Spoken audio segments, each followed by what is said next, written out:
Ayyuu Harargee muummicha ministeera Dr. Abiyyi foo maal dhaamtame asirra wanti isaa dhaamtu wanti isa faarsitu takkaa'u.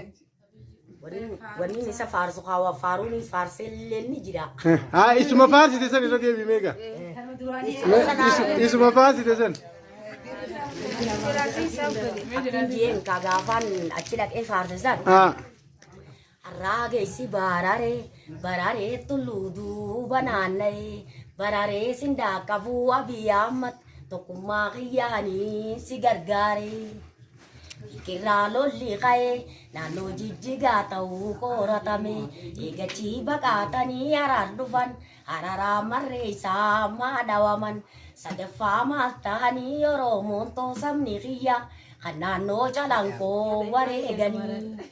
Kujubbisa baabbilee samaaliif siggalaa kanniifnini diinni nuun jilbiifachiisu qabsootee nyaanni moonaanaarini way bishaan gadoo yaa'u kuula koo samaaliif goo'anii way namni du'een galu ashiitaa samaaliif booyanii meeshaalee harkaa dhabnu diina fi siyaasaa ni moo'anii karaan Hararii ba'ee dangaggoo ga'ee fi irra deebi'ee odoon naamusaan taa'ee yaa Oromoo akkanaa jeettiin isheena'ee way karaan Haraynini fuula koo barjalaan qosii geessa Oromoo maa jibbitaa yaa wayyaalee teetumaa fi baaf irra keessa nu walitti qabsooyne ilmaan Oromoo si baafne bara Oromiyaa keessa way huccuu salaalleni miikamiin jibrii keessa baasanii way silaa akka jaalala Dr. Abiyyi xayyaaraan Ameerikaa si baasanii